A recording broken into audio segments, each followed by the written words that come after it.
Hello student, myself Dr. Akhilesh Gupta, Physiotherapy Faculty at Indira Gandhi Institute of Paramedical Sciences.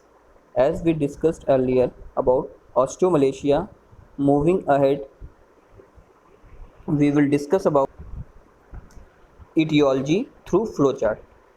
हमने पिछले class में अपनी etiology discuss की थी, लेकिन पॉइंट टू पॉइंट डिस्कस की थी। लेकिन वो पॉइंट्स कैसे वैलिड हैं या वो पॉइंट्स कैसे डायरेक्टली हमारे बोन्स को अफेक्ट करता है, जिससे ऑस्टियोमलेशिया होने के चांसेस बढ़ जाते हैं, या ये कहें कि विटामिन डी की डेफिशिएंसी हो जाती है जिसकी वजह से ऑस्टियोमलेशिया हो जाता है। तो कैसे अल्ट्रावायलेट मतलब ये कहें सनलाइट का एक्सपोजर ना होने से, जैसे कि बुरखा वाले सिस्टम में हमने देखा था, जो लोग बुरखा पहनते हैं या चेहरा कवर करते हैं पर्दा सिस्टम, ठीक है, तो उनकी बॉडी सनलाइट में एक्सपोज नहीं होती, तो उससे क्या फ़र्क पड़ता है। ठीक है, फिर किडनी के ख़राब होने से क्या पड़ता है, जैसे क्रोनिक किडनी फेलियर, ठीक है, या क्रोनिक किडनी डिजीज़, लीवर की डिजीज़ से क्या फ़र्क पड़ता है, माल अब्जॉर्प्शन जो होता है विटामिन का उससे क्या फ़र्क पड़ता है। इन सब चीज़ों को हम इस फ्लो चार्ट के थ्रू समझेंगे कि कैसे अल्ट्रावायलेट रेज आती है और क्या क्या चेंज करती है, क्योंकि ये पूरी एक चेन है। ऐसा नहीं है कि सब अलग अलग पार्ट प्ले करते हैं, पूरी एक चेन है। अगर एक भी चेन डिस्टर्ब होगी तो आगे का काम डिस्टर्ब हो जाएगा। वो कैसे होगा तो इसमें हम जानेंगे। तो सबसे पहले जब अल्ट्रावायलेट बी यानी सनलाइट से जो अल्ट्रावायलेट रेज जो निकलती है, बी अल्ट्रावायलेट रेज बी जो निकलती है, वो हमारी जब स्किन पे आती है तो उससे क्या होता है। ठीक है, उससे ये होता है कि हमारी स्किन के नीचे जो गुड कोलेस्ट्रॉल होता है, जिसे हम 7D हाइड्रो कोलेस्ट्रॉल बोलते हैं, वो स्टिमुलेट हो जाता है। ठीक, उससे क्या होता है, अब ये जो कोलेस्ट्रॉल है स्टिमुलेट होने के बाद, जैसे ही ये स्टिमुलेट होता है गुड कोलेस्ट्रॉल, ठीक है, ये चेंज हो जाता है कोलेकैल्सिफेरॉल में। अब जैसे ही ये कोलेकैल्सिफेरॉल में चेंज होता है, ये लिम्फेटिक सिस्टम में एंटर कर जाता है। फिर लिम्फेटिक सिस्टम से मूव करके ये क्या होता है, ब्लड स्ट्रीम में जाके मिक्स हो जाता है, यानी ब्लड में जाके मिल जाता है। अब ब्लड में जब ये मिल जाता है तो ये ब्लड के ही थ्रू यानी ब्लड के माध्यम से ये लीवर में जाता है। ठीक है, ब्लड स्ट्रीम से ही ये travel through blood stream into the liver. तो ये ब्लड के ही माध्यम से ये क्या होता है, लीवर में जाता है। ठीक, अब जब जैसे ही ये लीवर में जाता है तो ये जो कैल्सीफेरॉल है, ठीक, जो हमें पहले मिला था, ठीक, तो ये कैल्सीफेरॉल किस में चेंज हो जाता है, कैल्सीडियोल में। ठीक, ये कैल्सीडियोल में चेंज हो जाता है। यानी कि अब देखिए लीवर कैसे अफेक्ट करता है, यहाँ हमको पता चलेगा लीवर की डिजीज़ कैसे अफेक्ट है, क्योंकि लीवर अगर डैमेज होगा तो क्या होगा, लीवर की डिजीज़ होगी तो क्या होगा, ये वाला प्रोसेस हो ही नहीं पाएगा। कोले कैल्सीफेरॉल कैल्सीडियोल में चेंज ही नहीं हो पाएगा तो आगे की प्रोसेस ही नहीं हो पाएगी, तो इसलिए लीवर डिजीज़ अफेक्ट करती है। ठीक, अब हम आगे बात करते हैं। ये जो कैल्सीडियोल है ये क्या करता है, ये कैल्सीडियोल इसी रूप में ये आगे जाता है किडनी में, ब्लड के थ्रू ये आगे जाता है किडनी में। जब ये किडनी में जाता है तो क्या होता है, किडनी में जाके ये एक्टिवेट करता है कैल्सीट्रियोल को, जो कि विटामिन डी, जिसको हम विटामिन D3 भी बोलते हैं। ठीक है, तो अब खुद ही सोच लीजिए कि अगर किसी को क्रोनिक किडनी डिजीज़ होगी, किसी को क्रोनिक रीनल डिजीज़ होगी तो क्या होगा, ये वाला प्रोसेस हो ही नहीं पाएगा। कैल्सीडियोल जो है वो आपका एक्टिवेट होगा ही नहीं कैल्सीट्रियोल बनने के लिए। जब कैल्सीट्रियोल यानी कि जिसे हम विटामिन D3 कहते हैं सिंपल लैंग्वेज में, वो होगा ही नहीं। और आपको भी मालूम है कि विटामिन D3 हमारी बॉडी में क्यों ज़रूरी है, क्योंकि वो कैल्शियम को एब्जॉर्ब करने में मदद करता है। और कैल्शियम क्यों ज़रूरी है ये बताने की ज़रूरत नहीं है, कैल्शियम से हमारे बोन्स को ताकत मिलती है। ठीक है, एक कैल्शियम बहुत बड़ा रोल प्ले करता है हमारे बोन्स के कंपोजिशन में, बोन्स के बनने में।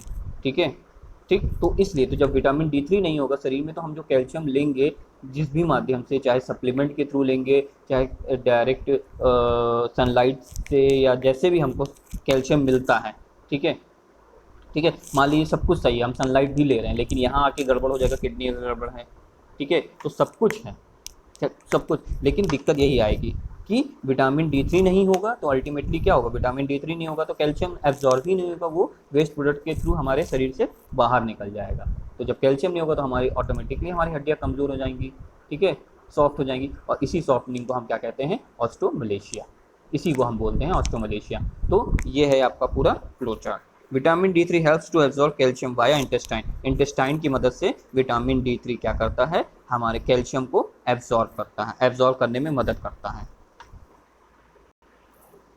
अब हमारी इटियोलॉजी में आगे आता है पोस्ट पार्शियल गैस्ट्रेक्टमी।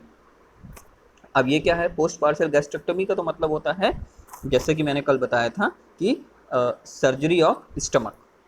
तो जब सर्जरी ऑफ स्टमक होगी तो क्या होगा, तो due to post partial gastrectomy there is mal absorption of vitamin B12। तो जब गैस्ट्रेक्टमी यानी सर्जरी ऑफ स्टमक हो जाएगी, किसी भी वजह से सर्जरी हो, किसी भी वजह से सर्जरी हो, ठीक है, अब जब आपके स्टमक वाले रीजन की सर्जरी होगी तो क्या होगा, आपका जो विटामिन B12 को सोखने की जो क्षमता होती है वो खराब हो जाएगी, गड़बड़ हो जाएगी। अब जब ये गड़बड़ होगी तो क्या होगा, which disturb the metabolism of calcium. Ultimately यहाँ भी वही होगा कि क्या होगा, सब कुछ सही है आपका, लेकिन आपकी गैस्ट्रेक्टमी यानी कि सर्जरी हुई है, सब कुछ सही था, किडनी भी सही थी, लीवर भी सही था, सनलाइट से एक्सपोजर भी था सबको, लेकिन गैस्ट्रेक्टमी हो गई है तो उससे भी फ़र्क पड़ेगा। क्या फ़र्क पड़ेगा कि आपका जो कैल्शियम का मेटाबॉलिज्म है वो गड़बड़ हो जाएगा। और जब कैल्शियम का मेटाबॉलिज्म गड़बड़ होगा तो इसका मतलब है कि कैल्शियम हमारे शरीर को मिल नहीं रहा है, तो बोन मिनरल कंटेंट यानी कि कैल्शियम का जो कंटेंट होगा बोन में वो कम हो जाएगा, ठीक है, इससे भी हमारी हड्डी कमज़ोर हो जाएगी, ठीक है। तो ये थी इटियोलॉजी आपकी डिटेल में। नाउ अब हम नेक्स्ट बात करेंगे आपके क्लिनिकल फीचर की, यानी कि क्या क्या सिम्टम एक पेशेंट में देखने को मिलेगा जब किसी को ऑस्टियोमलेशिया होगा, कैसे पहचानेंगे। In early stages symptoms and signs are non specific, ठीक है, यानी कि कहने का मतलब ये है कि अगर किसी को ऑस्टियोमलेशिया अभी शुरुआती स्टेज में है तो वो पता ही नहीं चलता है, कोई साइन एंड सिम्टम ही नहीं आता है, ठीक है, कोई साइन सिम्टम नहीं आता जब एकदम शुरुआती स्टेज होती है।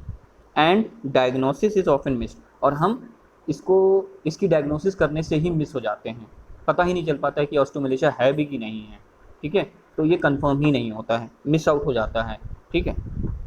फॉलोइंग प्रेजेंटेशन में भी, लेकिन कुछ चीज़ें हैं जब ये लेटर स्टेज में आता है तो ये अपने कुछ सिम्टम दिखाने लगता है, जब ये ठीक नहीं होता है या भरपाई नहीं होती है या पेशेंट अनअवेयर होता है और फिर भी वही रूटीन लाइफ चलती रहती है उसकी, ठीक है, तो कुछ चीज़ें आपको दिखेंगी। तो सबसे पहले है बोन पेन, जाहिर है आपकी बोन की दिक्कत है, वो भी ऐसी कि बोन कम हो रही है, बोन की क्वालिटी कम हो रही है, ठीक है, बोन की सॉफ्टनिंग हो रही है, तो क्या होगा, बोन पेन होगा ही होगा आपको। तो skeletal discomfort ranging from back एक टू डिफ्यूज बोन पेन में अकर, आपके कमर में दर्द होगा, बोन्स आपके जो शरीर में अलग अलग बोन्स हैं उसमें अपर लिम्ब में, लोअर लिम्ब में, इन सब में क्या होगा, बोन्स में पेन होगा। और बोन टेंडरनेस भी होगी, यानी कि बोन को छूने पे दर्द होगा, जैसे ही आप कहीं की बोन को छुएंगे, डायरेक्टली तो आप बोन को छुएंगे नहीं, मतलब स्किन के ऊपर से छुएंगे, तो जब बोन के गहराई तक जाएंगे, ठीक है, तो आपको दर्द होगा, ठीक है, शरीर में दर्द होगा।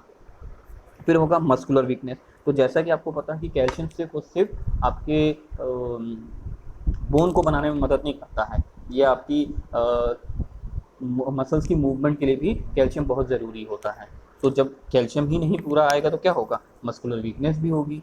और दूसरा कि जब आपकी जो बोन्स वीक होंगी तो वो पूरा लोड ले नहीं पाएंगी, तो जब बोन्स लोड नहीं लेंगे तो दूसरा असर कौन आएगा, दूसरा स्ट्रक्चर कौन होगा जिस पे फ़र्क आएगा, वो है आपका मसल्स, उस पर फ़र्क आएगा, क्योंकि जब बोन्स पूरा वेट बियर नहीं कर पाएंगी आपका, तो मसल्स, क्योंकि मसल्स आपकी किसी बोन पे ही तो अटैच होती हैं, तो जब पूरा वेट बियर नहीं कर पाएंगे आपके शरीर का तो क्या होगा, मसल्स पे फ़र्क आएगा, क्योंकि सेकेंड जो वेट उठाने, आपके शरीर का वेट बियर करने का जो मदद करती है वो मसल्स होती है आपकी बोन्स के बाद, ठीक है, तो क्या होगा, तो उस पर फ़र्क आएगा, तो वो भी, उसकी भी एक क्षमता होगी, पहले जो वो मान लो एक घंटे काम से थकती थी, अब वो आधे घंटे में ही थकने लगेगी, ठीक है। Muscular the patient feels very weak, कमज़ोर कमज़ोर सा लगेगा पेशेंट, देखने में नहीं, उसको थकावट लगेगी, जल्दी थक जाएगा वो, ठीक है। He may have difficulty in climbing up and down the stair, पहले जो वो सीढ़ी आराम से चढ़ लेता था, अब उसको सीढ़ी चढ़ने उतरने में दिक्कत होगी। अब waddling gait is not unusual, और उसको हो सकता है आपको उसको वेडलिंग गेट का मतलब बत्तख की तरह चलना, हो सकता है वो भी आपको दिखे, वेडलिंग गेट भी दिखे उसको, ठीक है।